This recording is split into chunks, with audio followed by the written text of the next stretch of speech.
Hi. Hi.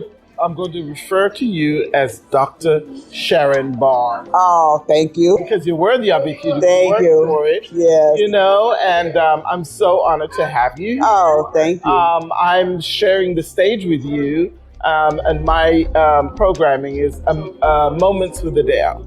Okay. And I'm Adele. Okay, Adele. Okay. All right. So I thank you for sharing your platform. Oh, not a problem. And so I'd like to ask you some questions about, first of all, why are you hosting this event tonight? Well, mixer? I'm hosting this event tonight to hopefully get the word out about especially accessory dwelling units, which I think is an opportunity for our community to leverage and improve what they're already on and control. I don't want to see my community miss out on another opportunity to create generational wealth, to improve their living situation, and really to understand what's going on. This accessory dwelling unit area is a state law that started in 2017. Okay. And when they brought it out, it wasn't for the average community. It's for the upper level, the higher income people. They wanted in Santa Barbara, Santa Clara, those type of areas. They wanted to give them, remove some of the barriers and give them funding to create additional living spaces on their property so their in-laws to stay there, so their parents to stay there, so their adult children will move away, so their grandkids could be in the backyard. Yeah. But now, since we have such a housing crisis across the country, they've broadened it and they really says we need all hands on deck to really address this housing crisis. Mm-hmm. And in the Inland Empire, we have some of the oldest houses and the biggest lots. It's the opportunity to really leverage what you own and control and get new property. And that property can actually help you pay for your mortgage or increase your retirement. So I'm here to get the word out and to be a resource to my community. I hear that. My goodness. That was a long answer, but I'm sorry. That's fine. Don't apologize. No, because I heard several things in the statement that you made where you spoke about generational wealth. Yes. That's it's almost like a trigger word. Yes. Everyone's trying to build some kind of generational wealth. Yes. And so, like you said, you can have the property in your backyard. Yes. That's what I heard. Yeah. And you can rent it or let your loved ones stay there, however you want to utilize it. Exactly. But yeah, that sounds like a great idea. Yeah, and it's trying not to only just do the buzzword. I know people want the generational wealth, but one of the aha moments that I had, a couple months ago in talking with people was that in order for us to really, create the generational wealth, especially when it comes to like real estate, we need to treat it like a business. We need to get our living trust in order. I mean, especially with the HIPAA laws and everything, or if you have a business or form a family business so that you can rent it out, report it, do all the write-offs that the IRS allows you to, and really leverage it.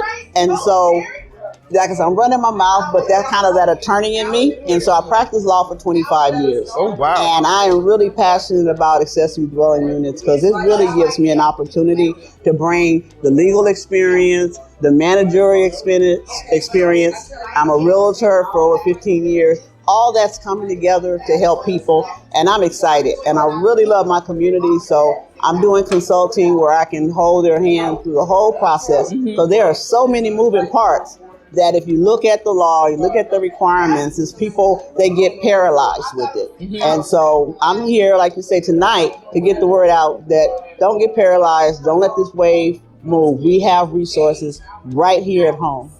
Well, one of the things that you mentioned was a living trust. Yes. Give me a little bit more information about that because I know you have the legal experience, which is great. Yes. And it sounds as if you've got all these different areas that will come in and work together to form what I think I'm hearing you say. Right. I think you clearly so let me say simply from a real estate standpoint, I work with investors.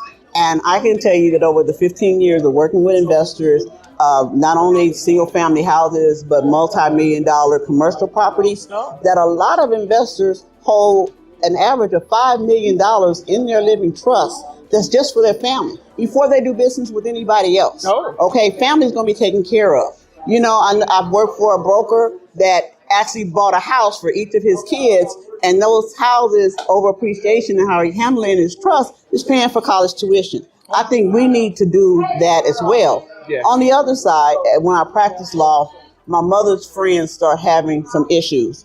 And so I went in to help. And that's when I really started getting the understanding that everyone needs a living trust, especially in our community. We hear about living trust, but we say, we don't have anything. I don't have nothing. Girl, I got more debts than I got income, and all this stuff. But the truth of the matter is, when HIPAA passed, then I had a case where I got a call from a family friend, and her cousin had went into a diabetic coma.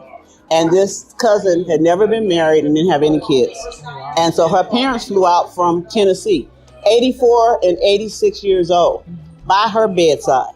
And the doctors talked to him for a couple of days. And then when they asked, like on the third day, what her condition was and trying to get information, they said, we can't speak to you because we don't know that you're really her parents.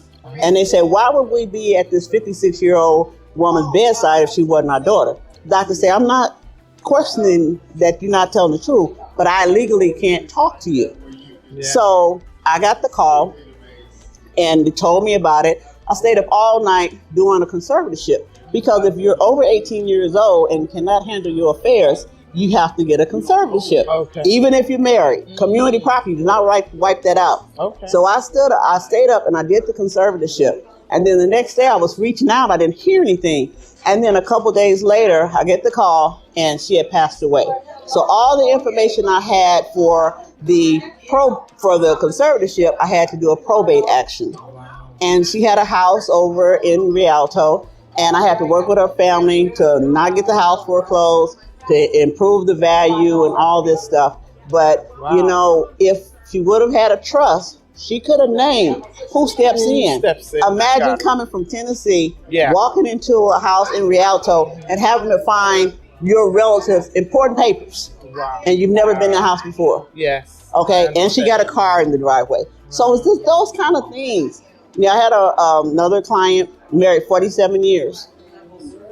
She, she's taking care of her husband. He had Parkinson's. And when she decided to, she said, well, what if something happened to me? The only thing I have is the equity in the house.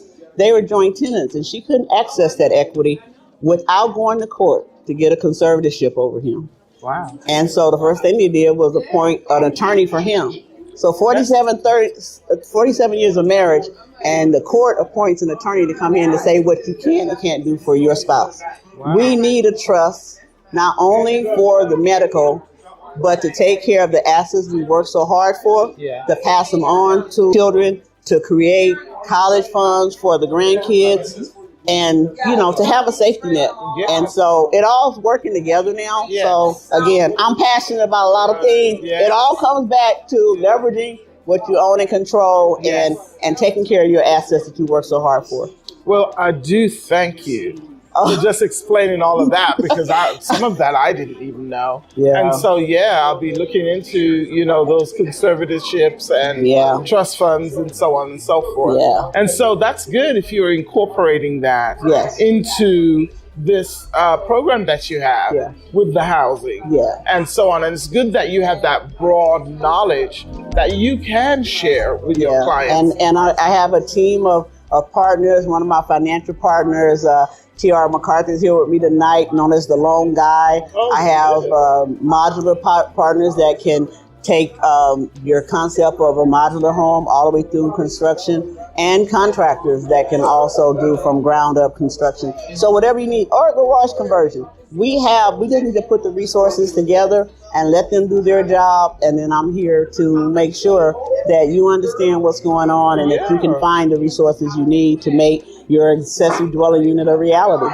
Wow. That sounds great to hear that someone in your position who would be offering this possible unit build can also broaden and expand into these other areas to just allow your clients to walk Right. Really a tightrope. Yeah, and I've done that with clients, and I have some consulting clients and accessory dwelling unit client, and some of they're really grateful and that they can call me when they're like, okay, I know somebody told me this before, but I don't remember. Or I have some investors and they go out for contractual bids and they get the bids and I look over them and go to what I think is red flags, make sure they understand what they're signing. Just make informed decisions. And that's something that I carried over from law. It's like we can't guarantee outcome, but let's make informed decisions with the most qualified resources. Okay. Sounds like a great plan. You sound like you have yourself together, which is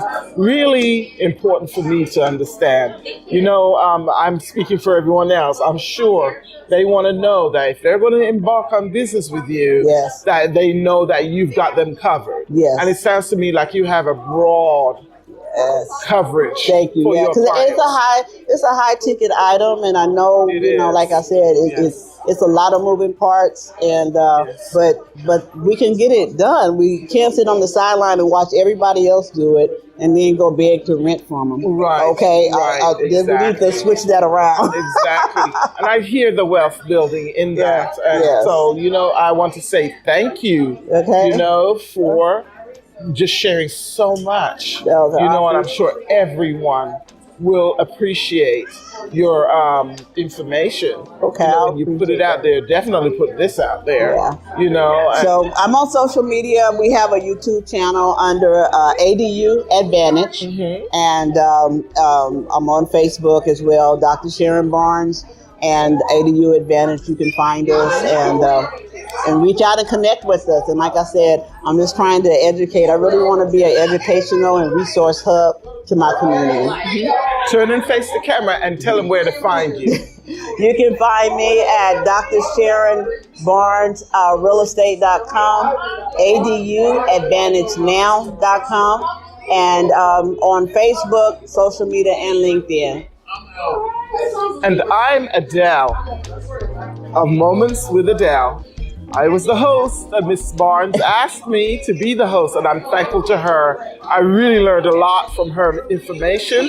And please do visit my social media at LinkedIn, Adele Media Productions, the same at Facebook and Instagram. And I look forward to connecting with you on my site. And once again, it was an honor. It was nice meeting you. I appreciate it. Okay. Take care. Thank you.